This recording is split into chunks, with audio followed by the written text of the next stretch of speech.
څه په ستړو قدمونو کور ته راشم، زه د کار نه په لاسونو کور ته راشم. سمه لار کې مې شته دوکاندارانو، ستاسو یارې نه په غرونو کور ته راشم. سلامونه ملګرو، ستړي مه شئ. زه یم جاوید شاه درمان. دا وخت موږ سره زلمی شاعر ظفر علي اسمار ناست چې د دیر سره تعلق ساتي، ښه شعر لیکي. تاسو یې مره سره واورئ او دا راته ووایئ چې تاسو د کوم ځای نه زموږ پروګرام ګورئ.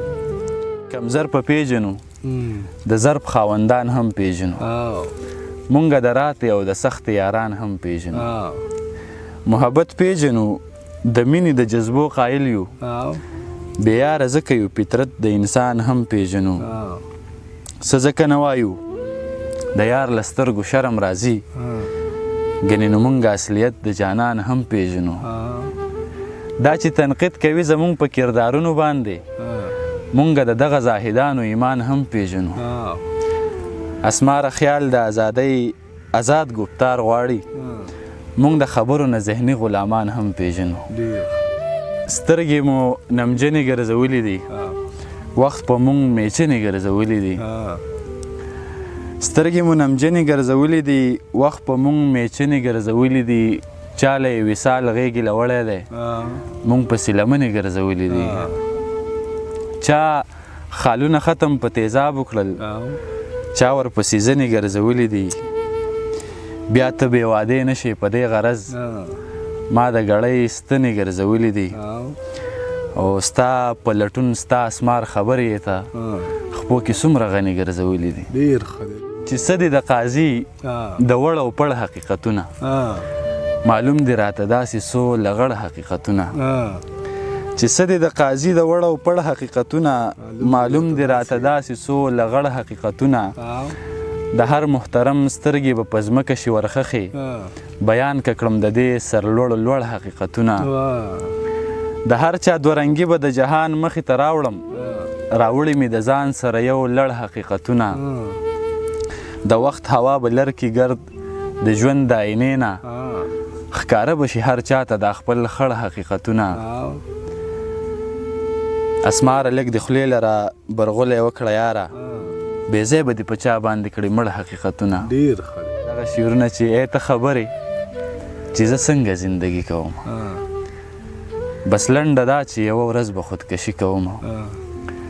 هسې نه ستا د موجودګۍ عقیده وبایلمه، خدای تر څو به د بندیانو بندګي کوم.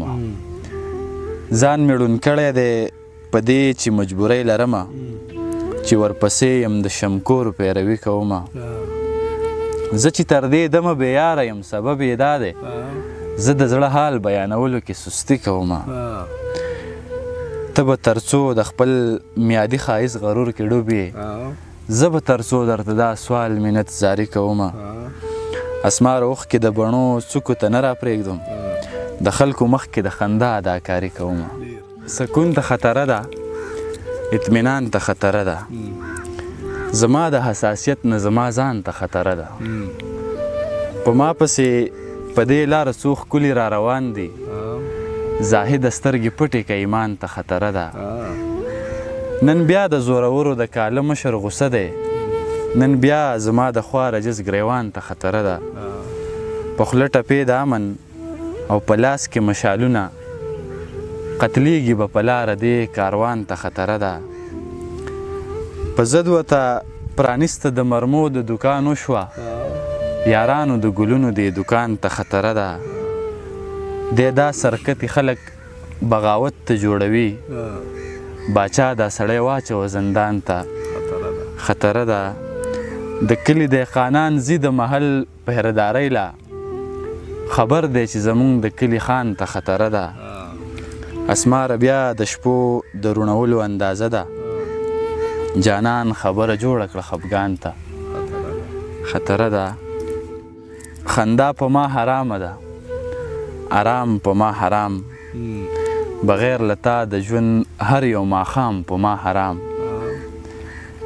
تر څو چې مو راوستی نه وي هغه مرور، په خدای مې د قسم وي چې طعام په ما حرام. ستا در ستا محبت خوږ لالیه او دا کلی، ثابت که کړې په ما ته یو الزام په ما حرام. بس پوه شه له زړه مې غورځېدلی سړیه بس وګڼه چې ستا په لوري پام په ما حرام چې دلته د یتیم بچي په غاړه کمیس نه وي تواب ستا د حرم نه او احرام په ما حرام ستا لوز نه دی ستا واده څه واده نه ده نور تا ته په دې لارو کې قیام په ما حرام د ښکلو د یارۍ نه مې توبه توبه توبه اسماره محبت په ما حرام په ما حرام تذلیل د محبت مو په بار بار سله کوي چې نه راځي په مونږه انتظار سله کوي چې تاو د بیلتانه د غرغنډو زغملی نه شي زړګیه نو بیا لوبې په انګار سله کوي صاحبه شملوره د سازي خبره وکړه خبره د وراني او انتشار سله کوي چې ته یې څنګه وایې زه یې هغسې منم ته ما سره په نه قصه تکرار سله کوي او چې وخت در سره نه وي نو زما مصروفه یاره یاري د دې وزګار ظفر اسمار سله کوي چې د هورو په صحبت کې سړی تنګ شي زی به چېرته که جنت کې سړی تنګ شي چې د هورو په صحبت کې سړی تنګ شي زی به چېرته که جنت کې سړی تنګ شي هل یې څه کیدی شي څه کول پکار دي که د چا په محبت کې سړی تنګ شي زه منمه ما د یار بې مخي وکړه خو په دومره اطاعت کې سړی تنګ شي بیا دې رب ترېنه د سترګو نظر واخلي چې د ښکلو په مالت کې سړی تنګ شي څوک پاګل نه وي چې شر کوي اسماره خو آخر په شرافت کې سړی تنګ شي چې لهجه دا وي خامخا په کردار شک کیږي بیا ګیلې مه کوه چې ستا په کردار شک کیږي رب یې پردې کړل ماته ډېر نیکان خلک زما اوس ځکه د هر چا په کردار شک کیږي د بدکردارو یارانه مې په لمن داغ شوه د کور د خلکو اوس زما په کردار شک کیږي او غزل مطلب ده چې دا نیمه شپه ده د دردونو انتها ده پکې سینه مې ورانه شوه څه بل رقم درزا ده پکې د تمبل شور ته په یو وخت په ګډېدونکو خلکو ډولۍ ته غوږ شي څه نری نری ژړا ده پکې هغه متل دی چې د غله ګیره کې خس وي که نه دا چې زاهد ښکلو ته نه ګوري خو غلا ده پکې ټوپک په لاس په مخ دهشت د غضب ډکې سترګې ټوپک په لاس په مخ دهشت د غضب ډکې سترګې ما ته یوې سندرې مه وایه ګناه ده پکې دا چې له ما دې بېلول غواړي او غلی یې ته داسې ښکارېږي چې لاليه ستا رضا ده پکې د محبت تذلیل دې مه کوه ګیلې مه کوه دا محبت دی روا هره ناروا ده پکې څوک مې وپوښتي چې څیرې دې ګریوان ولیدی ورته به وایم چې بیل رانه جانان ولیدی که یوسف ذاته شي سړی نو هم غرور ښه نه وي ښکلی خو هم نه یې ورک شوی در نه ځان ولیدی ولې زما په خوله باور نه کوې څه وجه ده ستا په ما شک ولیدی ستا په ما ګمان ولیدی ویل مې ځه ستا نه بغیر به هم خوشحاله یمه ویل یې بیا دې په لهجه کې دا خفګان ولیدی ښځې چې تا من پرستې سوکالي خوښوې بیا دې په ښار کې د مرمیو دا دوکان ولیدی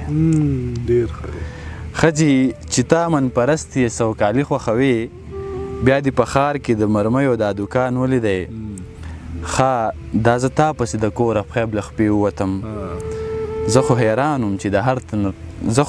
وم چې هر تن راته حیران ولیدی چې علاج نه لري په داسې رنځ اخته ولی یم چې پوره کیږي نه زما په زړه ارمان ولیدی په تا باور کوي که نه په خپل اړون خو نه دی په پټو سترګو اسمار تا پسې روان ولیدی